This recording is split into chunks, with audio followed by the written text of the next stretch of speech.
Namo Bhagavate Vasudevaya. Om Namo Bhagavate Vasudevaya.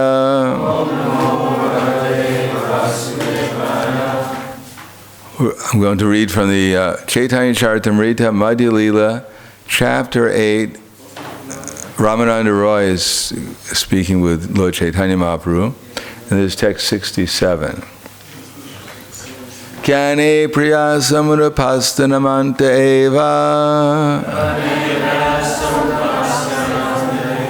bhavanti bhavadiya Jivanti sanmukharitam bhavadiya vartam Stane stita shuddhigatam dhanuvang manobir Ye priyaso jita jitop yasi taistrilokyam Ye priyasam jnane priyasam urapastanamanteva Jivanti samukaritam bhavadiya vartam Stane stita shuddhigatam dhanuvang manobir Ye priyasa jita dipo taistrilokyam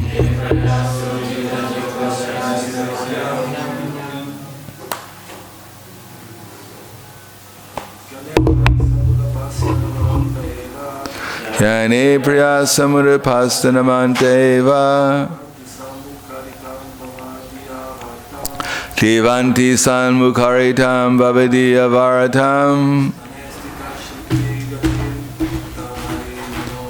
Sane sita shuddhigatam tanuvang manobir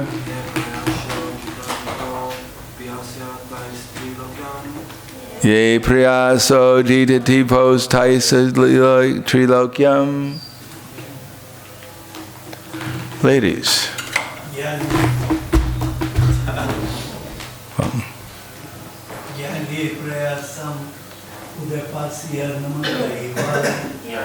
Ye priyasam udapastanamanta eva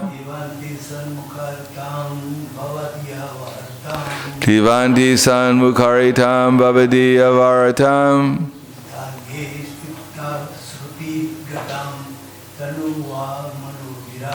Syane sita shuddhigatam dhanuvang manobir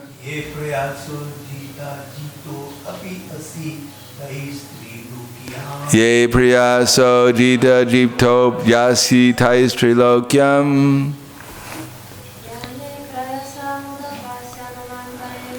Jnane priyasam udapastanamanteva Jivanti sanmukharitam bhavadiya varatam Stane sita shuddhigatam dhanuvang manobir Ye priyaso jita jipto yasi taistrilokyam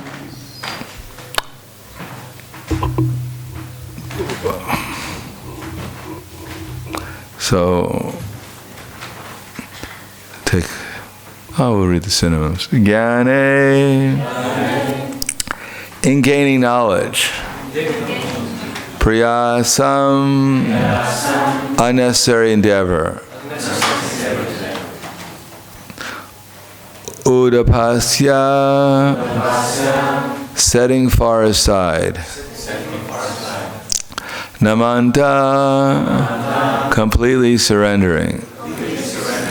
Eva, certainly. Jivanti, live.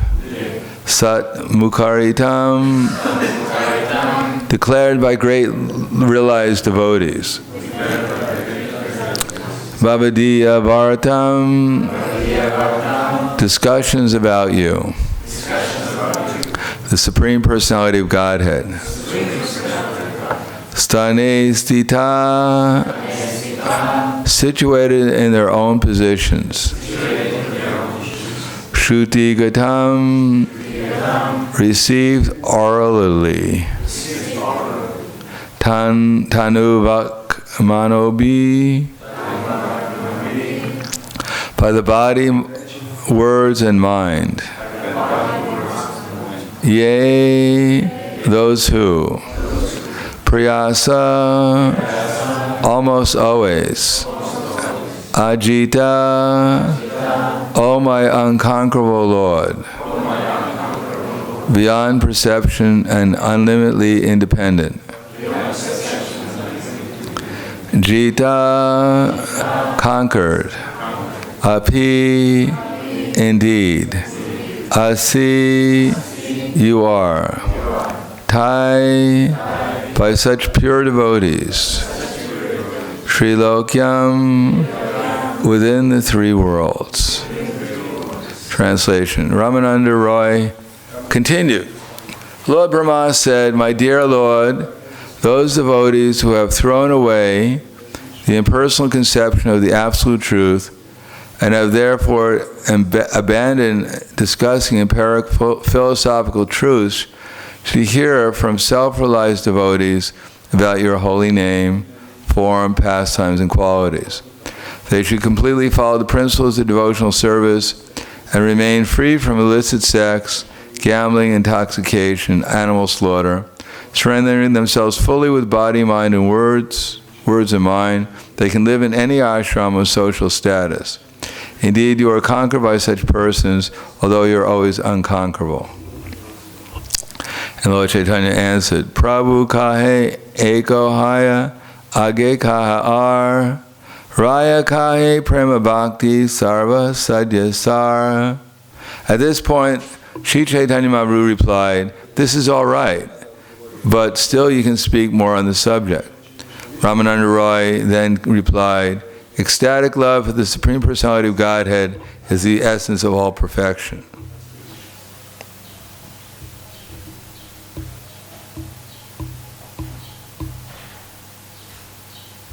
So, purport. In his Amrita Pravaha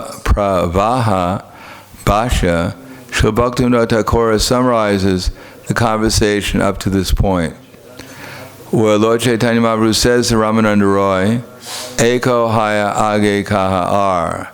This is the process accepted in devotional service, but there is something more than this.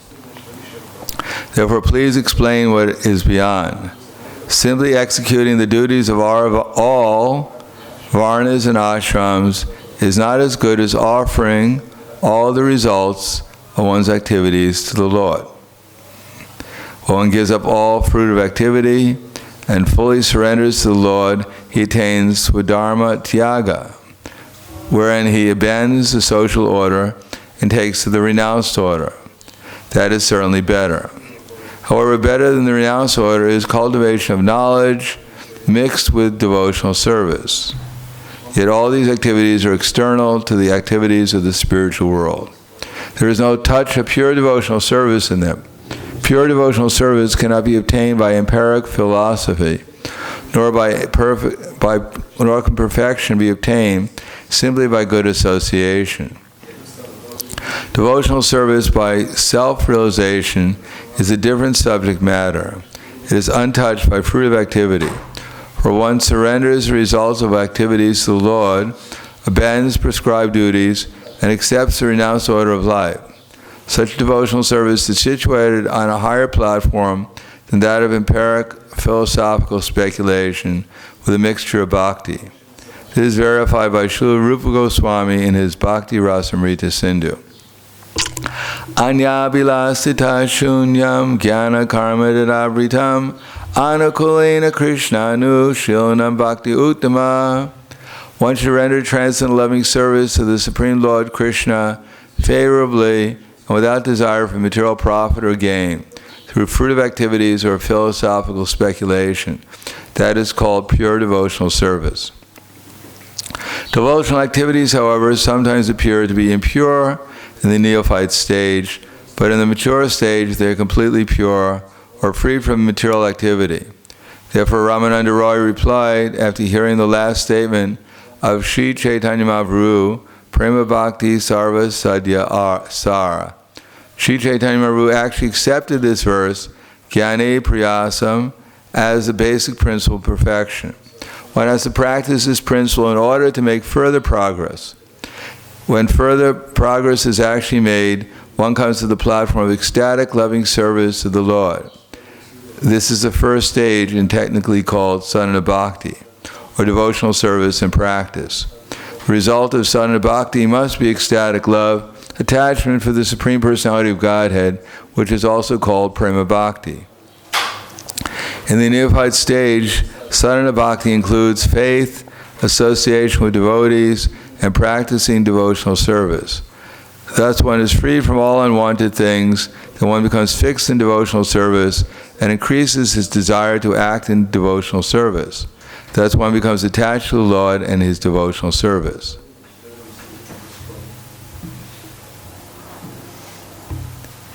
And Ramananda Roy continued, as long as there is hunger and thirst within the stomach, varieties of food and drink make one feel very happy. Similarly, when the Lord is worshipped with pure love, the various activities performed in the course of that worship awaken transcendental bliss in the heart of the devotee. Krishna Bhakti Rasa Bhavitamati Kriyatam Yadi Kutopi Labhyate Tatra Loyam Mulyam Api Mulyam Ekalam Janmakoti Sukritarna Labhyate. Pure devotional service in Krishna consciousness cannot be had even by pious activity in hundreds and thousands of lives. It can be obtained only by paying one price, that is intense greed to obtain it. If it is available somewhere, one must purchase it without delay. Let's see. I'll just read this purport. The two previous verses are included in the Padyavali, an anthology compiled by Srila Rupa Goswami. Verse 69 refers to devotional service in faith, and verse 70 refers to devotional service rendered out of intense greed. The first is devotional service rendered in accordance with the regular principles, and the second refers to spontaneous loving service to the Lord without extraneous endeavor. Henceforward, the basic principle underlying the talks between Sri Chaitanya Mahaprabhu and Ramananda Roy will be spontaneous loving service to the Lord. The regular principles, according to the injunctions of the Shastras, are unnecessary insofar as one's original dormant Krishna consciousness is not spontaneously awakened, or are necessary insofar as one's original dormant Krishna consciousness is not spontaneously awakened. An example of spontaneous action is the flowing of rivers into the ocean. Nothing can stop this flow of water. Similarly, when one's dormant Krishna consciousness is awakened, it spontaneously flows to the lotus feet of Krishna without impediment. Whatever will be spoken here henceforth by Ramananda Roy, based on spontaneous love, will be agreeable to Sri Chaitanya Mahaprabhu, and the Lord will ask him more and more about this subject. Namo Vishnu Padaya Krishna Prastaya Bhutale Srimate Bhaktivedanta Swami Namane Namaste Saraswatam Deve Gauravani Pracharane Nirvishesha Srinivadi Paskatya De Sadarne. One result of studying our Krishna consciousness philosophy should be that we gain appreciation for the fact that we have an opportunity just to hear and chant about Krishna. We may take it for granted, especially if while we're hearing and chanting about Krishna, our minds are wandering, and therefore we're actually not thinking about Krishna, we're thinking about whatever our minds are wandering to. And therefore we may take the chanting as something ordinary, especially during japa. It's probably the greatest challenge to sit there or to stand and then try to at the same time chant to Krishna, chant clearly, trying to hear the mantra, and what to speak of getting any remembrance of Krishna coming spontaneously. So there's a great challenge for us, and therefore chanting 16 rounds is a challenge every day.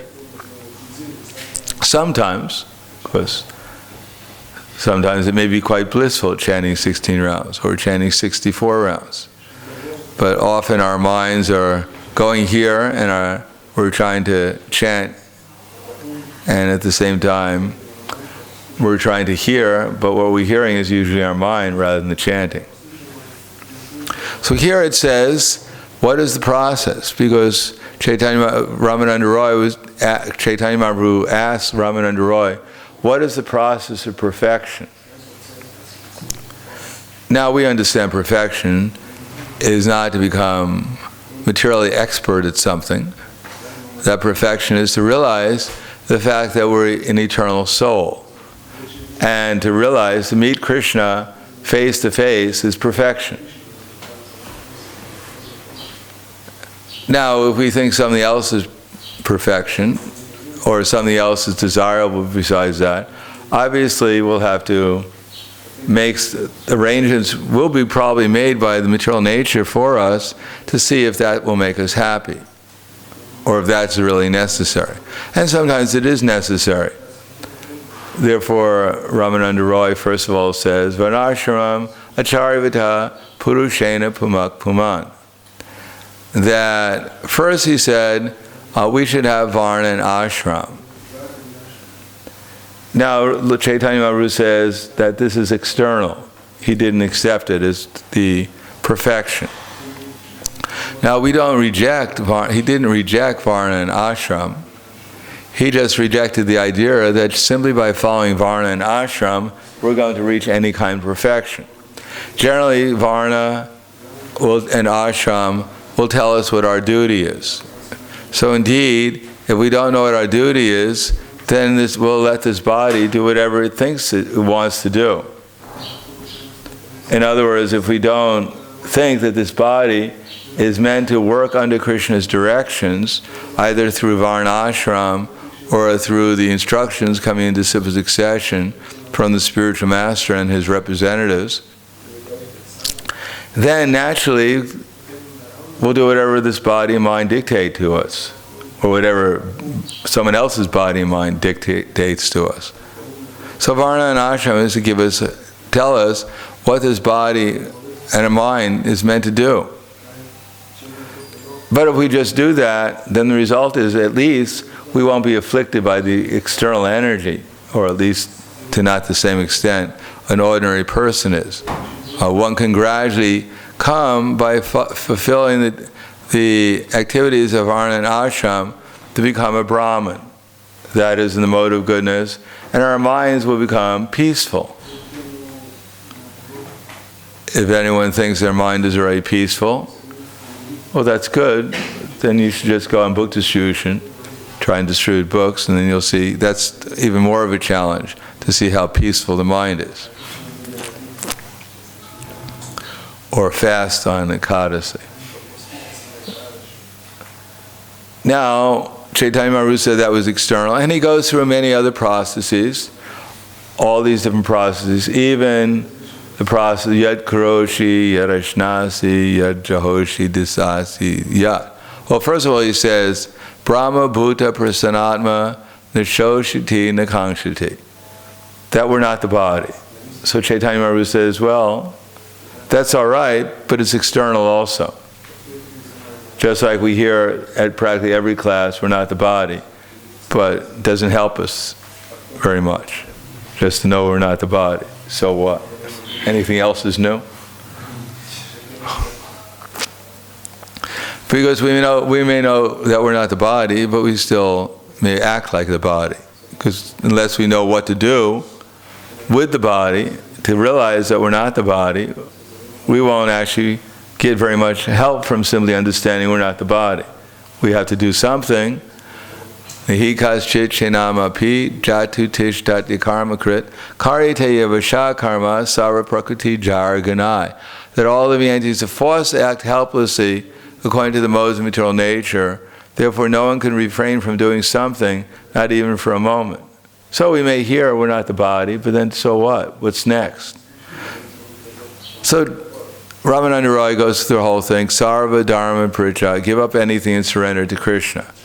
And Chaitanya Mahaprabhu didn't accept that either. Is Chaitanya Mahaprabhu schizophrenic? He concluded the Bhagavad Gita by saying, surrender to me. Now he says, forget it. it's not sufficient simply to surrender to Krishna. Just like to surrender to a superior person, you won't get in trouble with that person. It doesn't mean your relationship with that person has developed very much. If you surrender to your boss at work, you may keep the job, but that doesn't mean you're going to get a raise or that you're going to make any progress in the company. Therefore, Ramananda Roy goes on to say, Yad karoshi yarashnasi yad shahosi dadasi yad. That not only do your duty, not only realize you're not this body, not only surrender to the Supreme and do what He tells you to do, which is a higher status than simply surrendering to your varna and ashram, just like the gopis had their particular ashram. But when they heard Krishna's flute, they left it all and ran out to serve Krishna, which is a violation of their ashram. But we don't condemn the gopis because they gave up everything to serve Krishna. But higher than that is to do it, to offer whatever we have and offer it to please Krishna.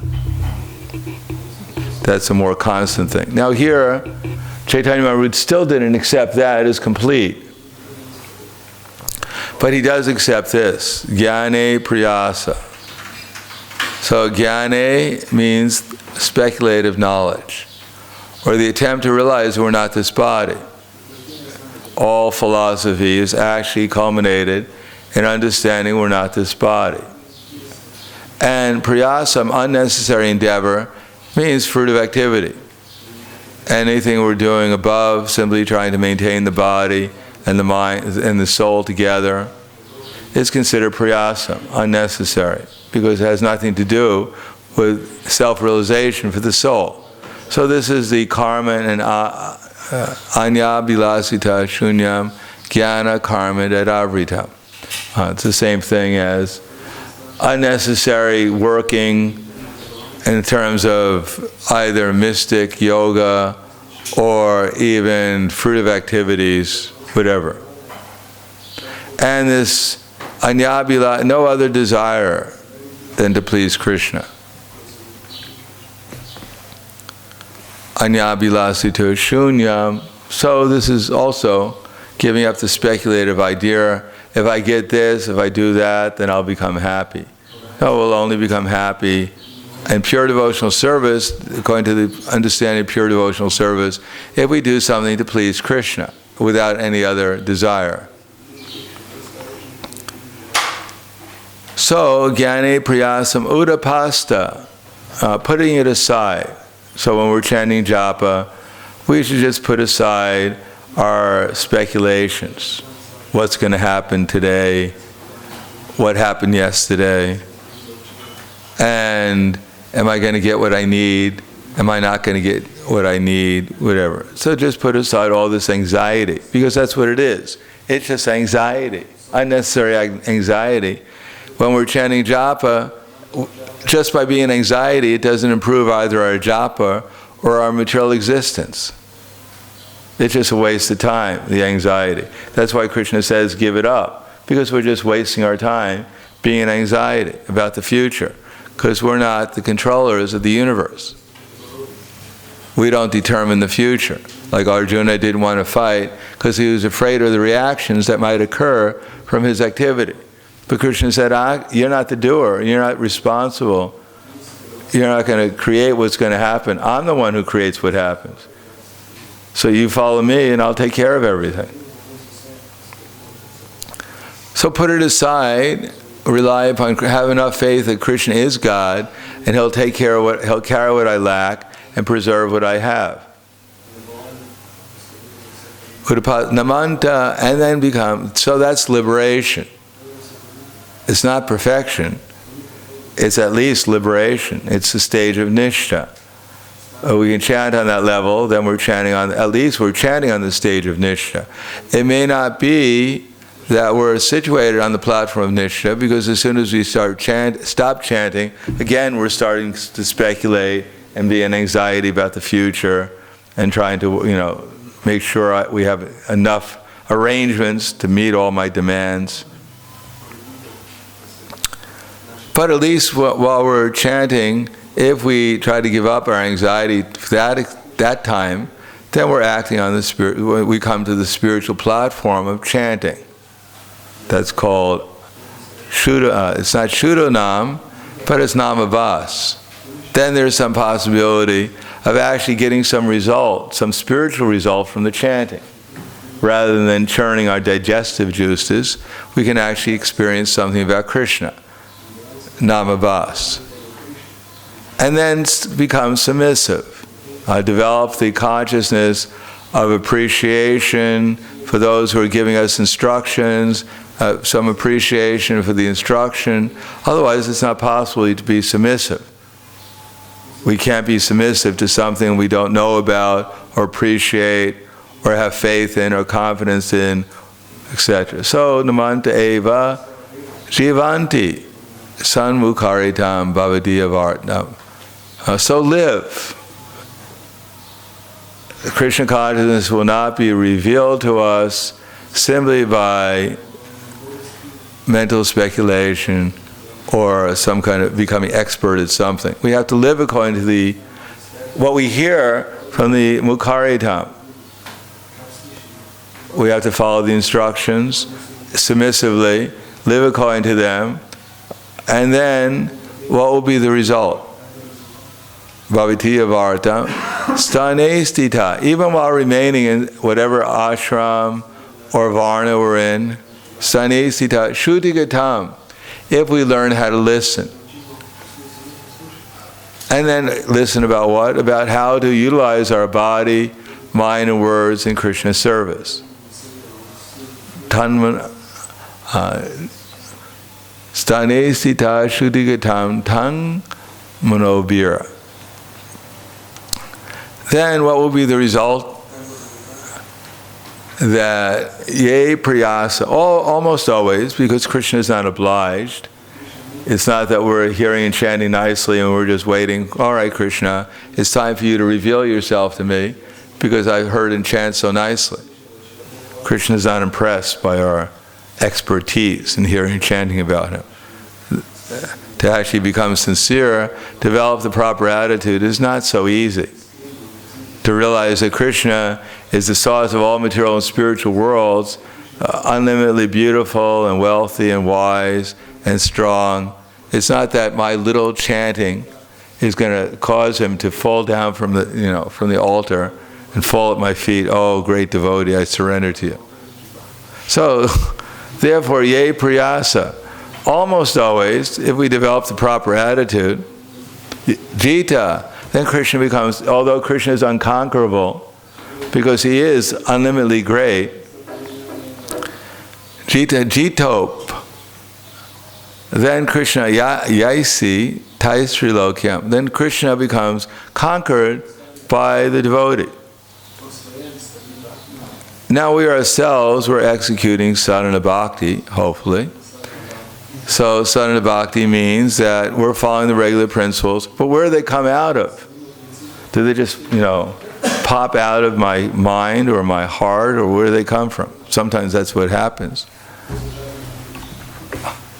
But actually they're coming down from the acharyas in disciple succession.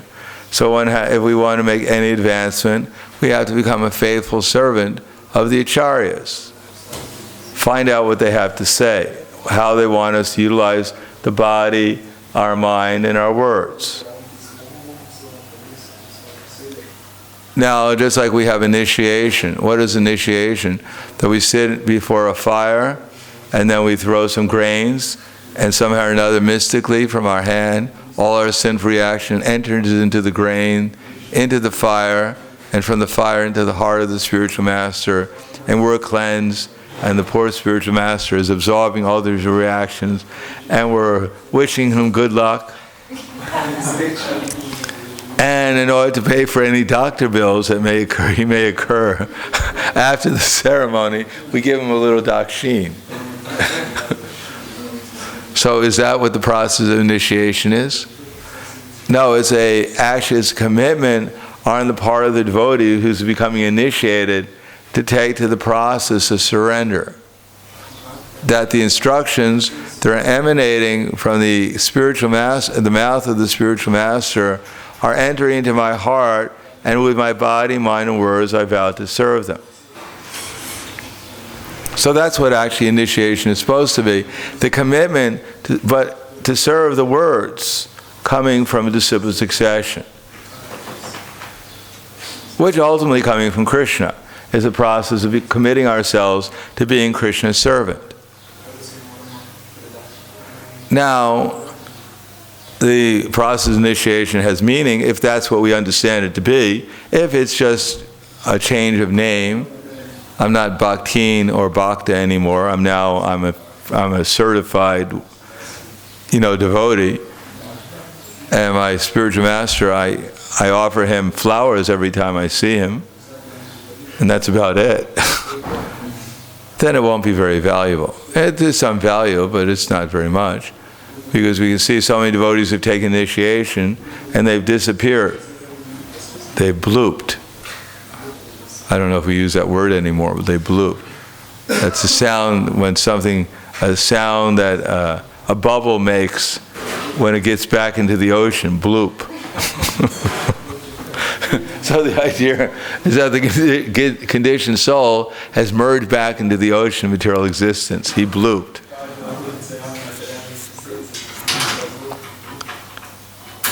Therefore, that commitment to serve the instructions coming down the disciple succession with one's body, mind, and words is actually the process by which we can make progress. And what is that commitment? Of course, it's to chant a minimum of 16 rounds a day, follow the regular principles, etc. But that's not the only commitment, although that is the basic commitment. Further commitment is actually to serve the mission of Chaitanya Mahaprabhu. No spiritual acharya in our line of succession has any other mission than the mission of Chaitanya Mahaprabhu, which is to tell people about Krishna. If we think we have some separate mission from that, then we can follow that mission, but it won't lead us to Chaitanya Mahaprabhu or to the spiritual world. The only mission Chaitanya Mahaprabhu had was to help people become Krishna conscious. That's Krishna's mission. And so we follow that mission. The result is that one actually comes to the spiritual platform. One actually works on the spiritual platform. That's called Madhyam Adhikari. To try to love Krishna, serve Krishna out of love, without anxiety what Krishna is going to reward us. To cooperate with the devotees and tolerate the things we don't like about the devotees, and not to become overwhelmed by the things we like about the devotees, to cooperate with them for the higher cause of serving the mission of Chaitanya Mahaprabhu, and then to actually perform the mission of Chaitanya Mahaprabhu to help innocent people and others become Krishna conscious. And then to give up the things that naturally withdraw our minds from Krishna. That may be different from different people, for different devotees. But generally speaking, most of the material world existence nowadays, most of this technology, whatever, if it's not utilized in Krishna service, simply becomes a distraction. What to speak of our favorite rock music, or whatever else kind of music we became attracted to, plus whatever else may be available through magazines, radio, newspaper, and the internet. So anything that doesn't help us become Krishna conscious is going to withdraw our mind away from Krishna. So if we're serious about becoming Krishna conscious, if we want to remain on the spiritual platform and follow Chaitanya Mahaprabhu's instruction, of course this verse is spoken by Lord Brahma, Ramananda Roy is repeating it, and Lord Chaitanya Mahaprabhu has accepted it as the basis of spiritual advancement. So we have to follow that. That means that we have to watch ourselves. It is very unlikely anyone else is going to stand over our shoulder and watch what we're doing. And even if they do that, we'd probably try and figure out how to get away from them. We don't like the idea that someone's going to watch over me. Although the super soul's watching everything we're doing, but we just forget about him, and then we don't believe he exists. We think maybe he went to sleep, it's Chaturmasya, so maybe he took an early rest. Super soul is always watching us, and therefore we should be watching ourselves. We have to discipline ourselves, although it's good to have association with other devotees and be in the mood of allowing them to watch over us. Cooperation with the devotees doesn't mean cooperation with the devotees who do the same nonsense I do. So we get along great, because we both do the same nonsense, and therefore we think it's perfectly all right. We both like the same movies, and therefore we go there for some spiritual inspiration. And we're both like criminals. We're both criminals, so they're not going to tell on me, and I'm not going to tell on them.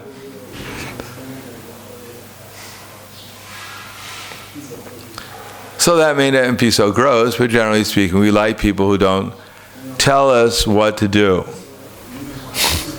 They don't tell us what to do, and they don't watch us what we're doing, and even subtly criticize us. And therefore we feel comfortable in their association, because we can just hang out.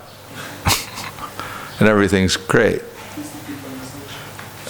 We're very similar because we both like the same flavor ice cream. No, one should actually be interested in watching oneself and seeing what one is doing if it's actually following the instructions coming into simple succession. If it's actually helping us ultimately, if Krishna is being conquered by what I'm doing, what I'm thinking, what I'm saying, if Krishna is being conquered, then I become conscious of Krishna. And if Krishna is not being conquered, first of all, if I'm following Krishna is not being conquered, it means there's something wrong with my attitude. I have to change my attitude in some way. I have to change my thought pattern. I have to understand things more deeply. I have to accept more deeply that actually Krishna is the controller of everything. And I'm not here to take over Krishna's creation, even in a small degree. And then I should actually follow Krishna's directions. I should know what they are. If I don't know what they are, I may say, well, I'm an innocent victim of the material nature because I just did what I thought was best. Well, that's not an excuse. Prabhupada said if a child puts his hand in the fire and gets burned, he can't claim that why did the fire burn me? I'm innocent. So we're not supposed to be innocent. We're supposed to know what to do. And if we don't know what to do, we're not supposed to do anything until we find out what we're supposed to do. So that takes some humility, which is the basic principle of advancement in knowledge. If we don't know what to do and we are not humble, then we just do whatever we want to do. But if we realize we're in ignorance and we don't know what to do, that's the beginning of humility. And then we inquire and we develop the proper qualifications to get the answer.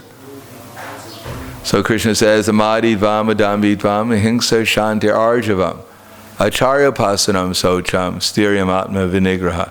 So to know what to do is not so easy. I don't know what to do, so I ask my friend, what do you think? And the friend says, I think this. Oh, okay, I'm authorized. Sometimes the devotees come to the senior devotees or the spiritual master and say, can I do this? And the spiritual master knows if he says no, they're going to do it anyhow. They just want your blessing. Can you give me blessings? Blessings for what? I want to go rob a bank? I don't want to get caught.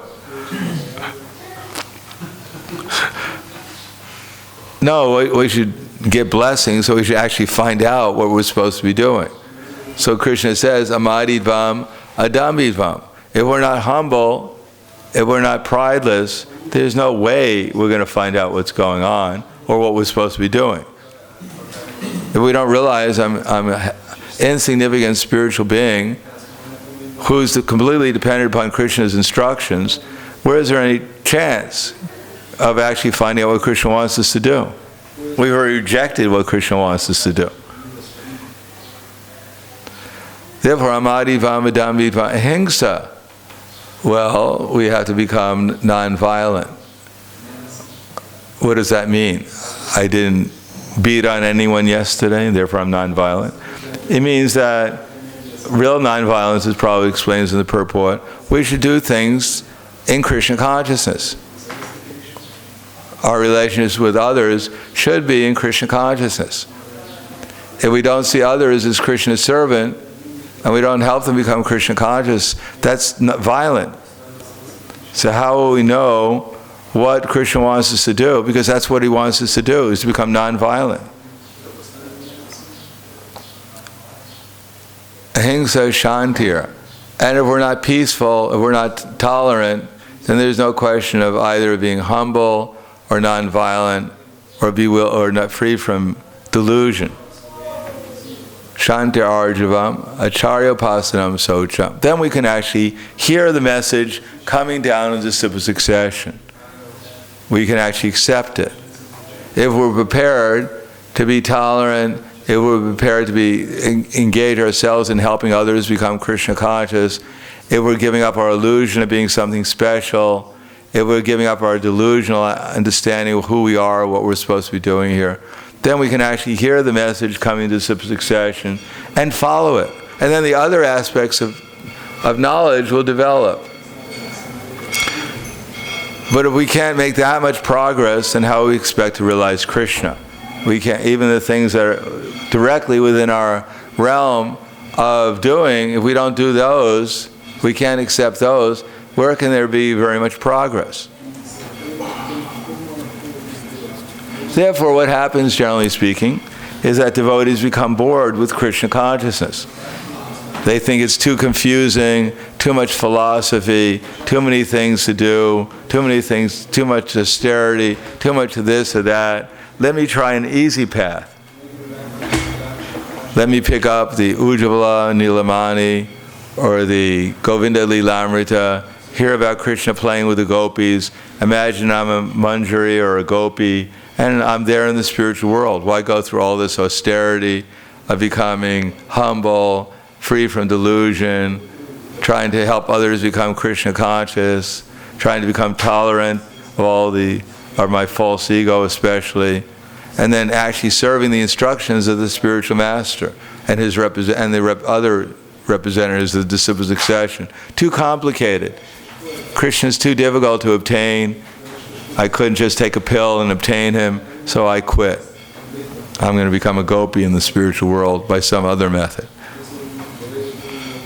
So Chaitanya Mahaprabhu gives us, Ramananda Roy, gives us a step-by-step process of coming to the point where we're at, of accepting devotional service, trying to perform it, but now we have to perform it with a proper understanding on the Madhya Adhikari platform.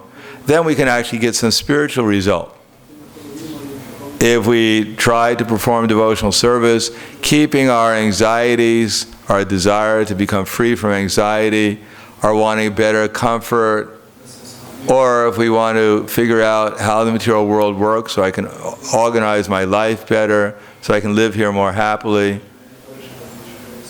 or if we want to get liberation from all our problems and merge ultimately into peacefulness, then we can't actually, we're not doing our activities to please Krishna or his representatives, and we will unfortunately remain on the material conception of life, and Krishna will always remain far away from us. It's simply an idea that maybe there's a God, his name is Krishna, maybe he's a cowherd boy, maybe not, but anyhow, let's follow the process and become free from anxiety, find a more comfortable place in this world, understand how to work better, to feel better, and ultimately get free from all our anxieties and feel great all the time. But we're supposed to actually realize who we are, realize Krishna, then we'll actually get the pleasure, the spiritual ecstasy eternally in full consciousness that we're looking for. That's why we come to the Hare Krishna movement, and actually our lives will become successful. So, thank you. Any questions? Yes. I would like to ask how to check if our detachment or renunciation is false. What are you renouncing? What are you talking about? Like, for example, I had a car and I sold it, and now I think about how it's nice to have a car, so why did I sell it? Does that mean that I should get another car, or should I just make peace with this decision? Well, what do you think? Why did you sell the car? It was too complicated to maintain it. So, if we get another car, it won't be complicated anymore? Yeah, it will still be complicated. So why do you need a car for? Why are you meditating on the car? It was a nice car? Yeah, it was just a car, but by selling it, my attachment did not go away. So I thought it would go away if I just make this decision, but it didn't. So you sold it to get free from your attachment to it. So now your longing for it is even more intense. Separation makes the heart grow fonder. Well, the best thing to do is just, are you living without the car? Are you able to survive? Well, maybe you can get a little model of a car. Or anyhow, if you just get a little model and get attached to that, then it's less complicated. And eventually chant your rounds in such a way as when the thought of the car comes into being, oh, my car, such a nice car. It smiles so nicely. It purrs so nicely when I turn the engine on. Maybe it feels so good. So eventually just chant, just become free, just forget about it. Become detached. Think about Krišna is the best way. Think about Krišna and Arjuna riding on their car. See if you can get a ride with them.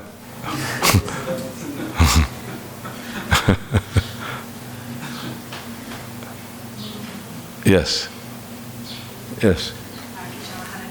I have a question regarding your mention about changing pattern thoughts and attitude and those kind of things and to become humble. And I wonder how to make a distinction between, in one hand, there is a gradual process in Krishna consciousness, and in the other hand, it's like maybe I don't want to change, maybe I'm too lazy. So how to make this that it's gradual or it's just my choose to not to change? Well, we follow the process and then it's gradual. If we don't follow the process, it won't happen. So we don't think, we don't take the fact that it's a gradual process to the fact that I'm not making any progress. When we become aware of what we're attached to, then we should try to give it up. Now Krishna is very kind. He's not putting forward all our anarthas at once. We'd be lying on our bed completely bewildered by all the things I got to take care of. Usually it's one or two things at a time. Now even it comes to the platform we're conscious of. So then we should work on those things, that one or two things. I mean, there's no need to go to a hypnotist, regress back, find out what I did in my last lifetime. Find out I was a rabbit and that's why I don't like, that's why I'm attached to lettuce.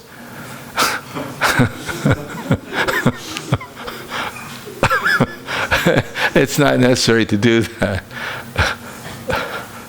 No, Krishna is very kind. We chant a round of japa, write down one or two things we're attached to, and then work on it. And that will be a gradual process, getting free from that, if we follow the process, to get the bona fide process to get free from those. Then when we make progress in that way, then we'll become enlivened. I can actually do it. I actually have the willpower and the determination and the faith to do it. And that will serve as further impetus for more progress. But if we get some anartha and we say, I can't give it up, then don't give it up. Of course, you should give it up, but don't give it up. Work on something we can give up And that will inspire us eventually to see that this thing I'm so attached to, compared to Krishna, is completely insignificant. But sometimes that may not be possible, to give us something we're deeply attached to. Better to give up things gradually that we're not so attached to, and at the same time try to improve our devotional service. That's why we have marriage. If you tell a devotee, brahmachari, give it up. Don't think of women anymore, or don't think of men. You're in Maya. And you go, are you in Maya? And they go, yes. Don't be in Maya. Okay. They won't solve the problem. So, therefore, householder life is there, and some allowance is there for organized sense gratification, regulated sense, but at the same time one should make progress in Krishna consciousness.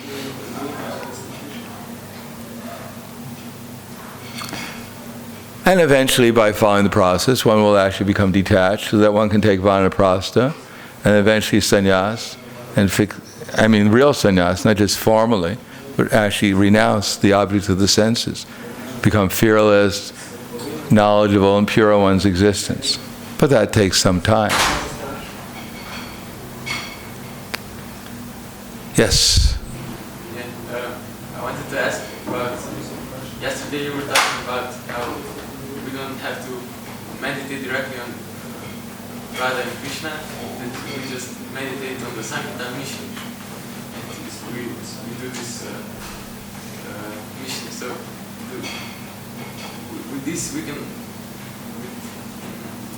participating in the mission, we can also attain the same perfection. We don't have to strive for directly. Well, we don't meditate on Radha and Krishna apart from the Sankirtan movement. It's not that we just forget about Radha and Krishna and just immerse ourselves in the Sankirtan movement, because the Sankirtan movement is not different from Radha and Krishna. How can we engage in the Sankirtan movement and not try and please Radha and Krishna? That's the purpose of the Sankirtan movement. But we don't put aside the Sankirtan movement thinking we're going to please Radha and Krishna, and we don't take the Sankirtan movement without trying to please Radha and Krishna and their associates. Ultimately, Radha and Krishna represent, Srimati Radharani represents selfless devotional service to Krishna. And Krishna is the Supreme Personality of Godhead.